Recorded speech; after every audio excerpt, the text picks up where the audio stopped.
Hey friends, today I'm going to make an art journal page with some new supplies. They're actually not brand new, they belong to my daughter.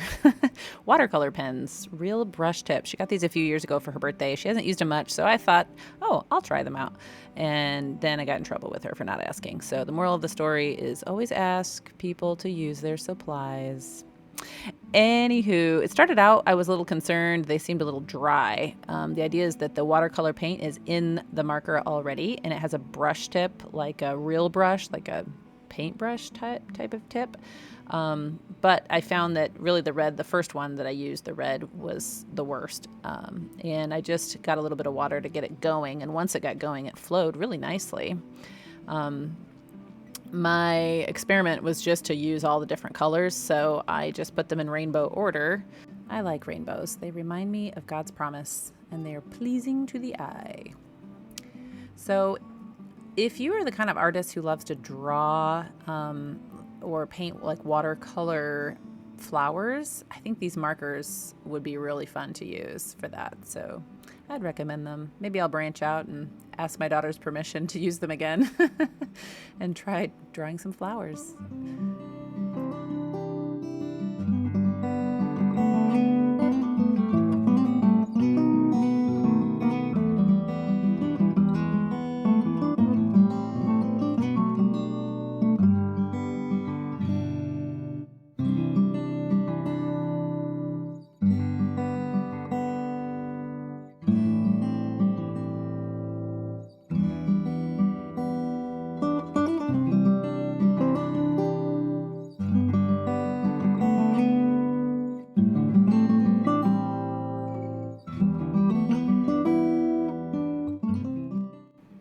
So the set comes with this water blending brush that you can use to blend your watercolors better for whatever kind of effect you like. So I wanted to try to make my rainbow kind of blend together.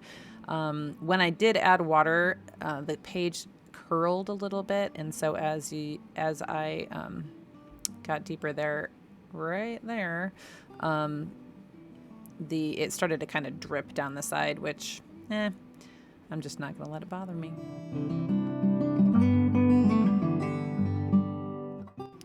So I just went in with my regular watercolors and created a nice sky blue background for my beautiful rainbow.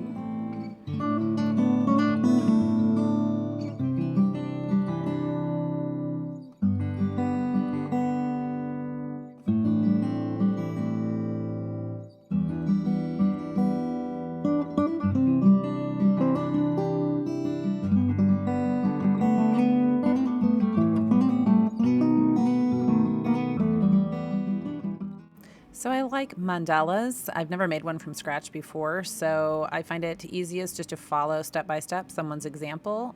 I love Elisa Burke. She's one of my favorite artist inspirations. So I just followed her YouTube tutorial of a page she did with a mandala.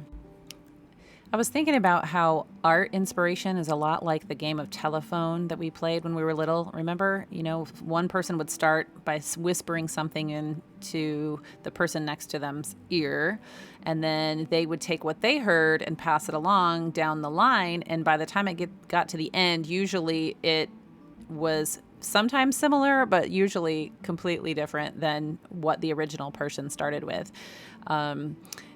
If following Elisa's example here, I am really like, I went in and I paused and said, okay, this is how she drew these lines. Okay, now she just has bumps here. And that's simply because I've never done it before. And so imitation is how we learn. And so I'm thankful for other artists out there that help me get my pedals moving when I'm learning something new.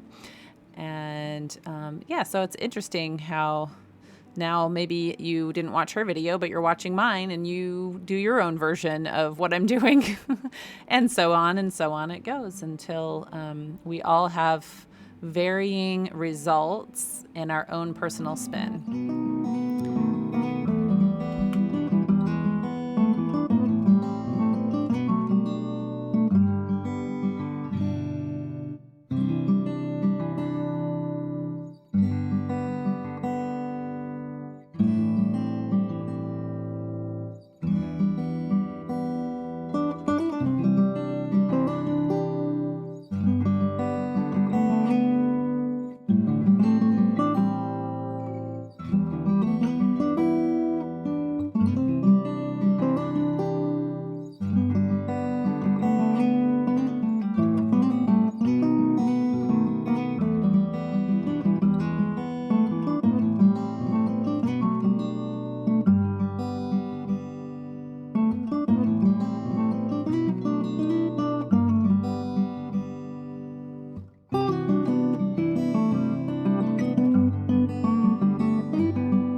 Thanks for joining me today. Hope you enjoyed watching my process. Thank you to Elisa Burke for all of your inspiration.